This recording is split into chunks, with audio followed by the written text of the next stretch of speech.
Welcome back. I'm George and this is the Baker Farm. Today I'm going to show you how I start my seeds every year with soil blocking. Soil blocking can save you money and time, and it's also good for the environment. So what is soil blocking? In its simplest form, it's starting seeds in soil. Just soil. No plastics, nothing else, just soil. Soil blocking is quite old actually. It got started over 2,000 years ago by the Incas in Mexico. But a gentleman by the name of Eliot Coleman in the 70s kind of refined it and brought it to what it is today. So why seed start at all? Well, there's two main reasons. First is variety, and second is it can save you money. Have you ever wanted a certain pepper, tomato, or a flower that they might not have at the local Menards, Lowe's, Home Depot, or your nursery? Well, with seed starting, you don't have that limitation. You can buy whatever seeds you want, start them in your home or your greenhouse or on your deck, and plant them, and they're good to go. How it saves you money is that those plants that you just bought, $5, $6, $7, $8 or more, cost you mere pennies when you start them in your home.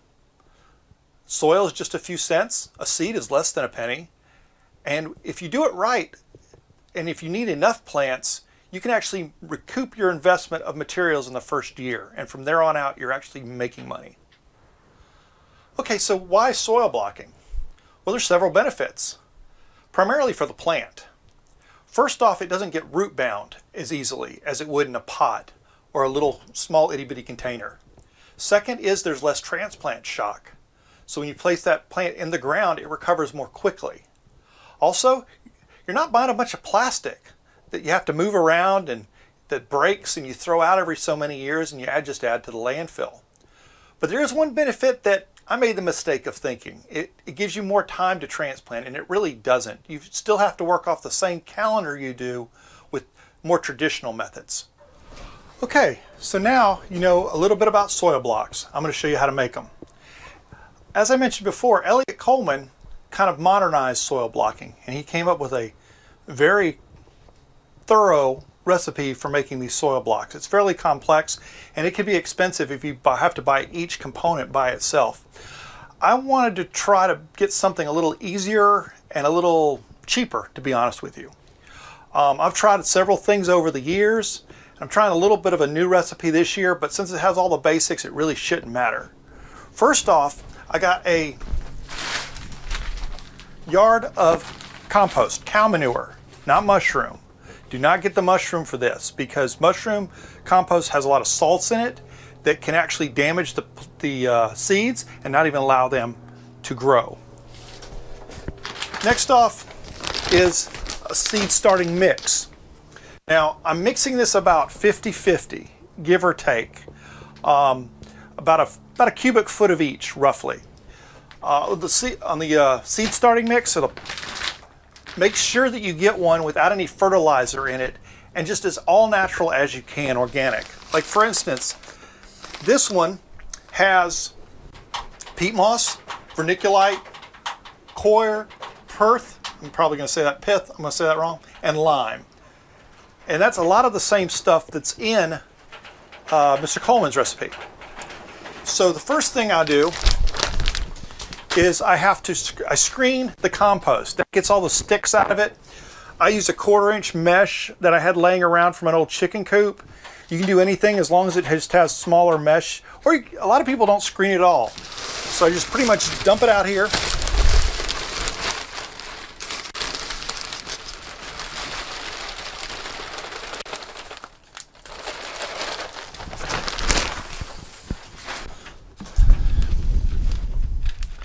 And just work it through.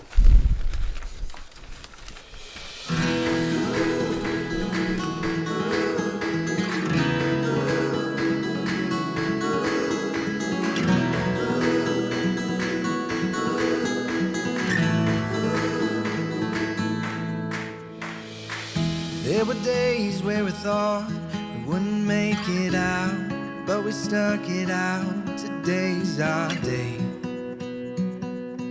Today's our day. There were nights we would fight, no end in sight, nothing was right. Tonight's our night. tonight's our night. I'll fight for you until this life is over. There's no giving up here, babe. We'll make it out and fall in love tonight. Ain't nothing needed but us feeling right. Just take a chance, we got a wild ride. Wait and see, you and me, we were meant to be. We were meant to be. We were meant to be.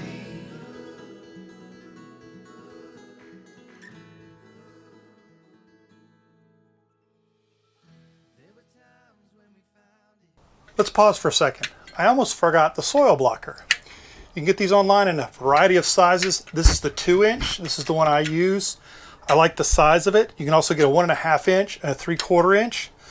The 3/4 inch for me is a little small because it dries out really quickly. You can also get a 4-inch. And finally, they also sell them in larger sizes.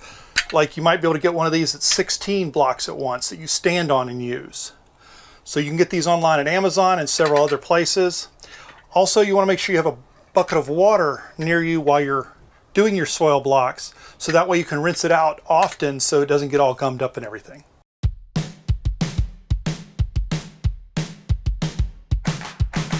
Today is gonna be a little something more. I've got a plan in mind, a special thing in store. The light bulb inside my head says, get out and play, 'cause you never feel this way. It's my lucky day, it's my lucky day. It's my lucky day, my lucky day. Don't need a pot of gold, a rabbit's foot or to be told. It's my lucky day, it's my lucky day.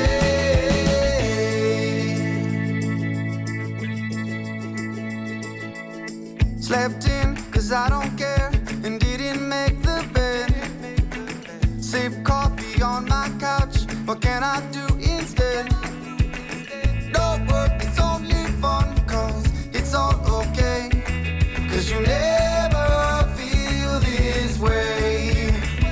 It's my lucky day, it's my lucky day. It's my lucky day, my lucky day. Don't need a pot of gold, a rabbit's foot or to be told. It's my lucky day, it's my lucky day. We finished making our blocks and we brought them inside in the trays to where they're going to live for the next 4 weeks while they germinate. This here is a pepper tray.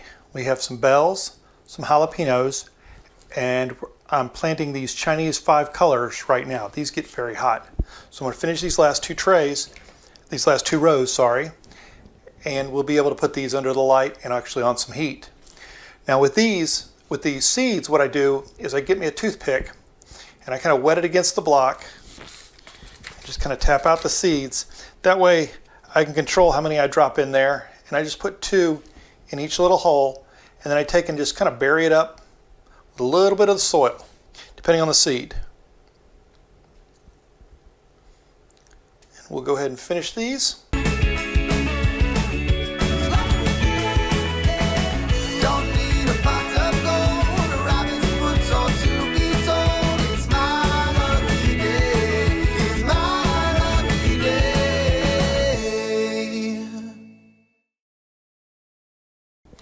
All right, we're all done. Now it's time to put it on the rack. We've completed our pepper tray. We've also completed a tomato tray. To keep track what is in each block, I have a system whereby I put a piece of tape with a number on one corner, and then from that corner to the other corner, I list on paper what is in each block. That's because the little tags you can buy in the store that usually go in pots, you can't stick them in the blocks. It just doesn't work. The block will fall apart or the tag will fall out. Now for the peppers, we actually have it on a heat mat, as peppers needs a good bit more warmth than just about everything else. Tomatoes can use them also, but I don't have an extra heat mat, so I'm just going to keep it on the peppers for right now. Now this is a thermostatically controlled heat mat. So we have our thermostat here set to 80 degrees, and we're going to put the little sensor in between two of the blocks.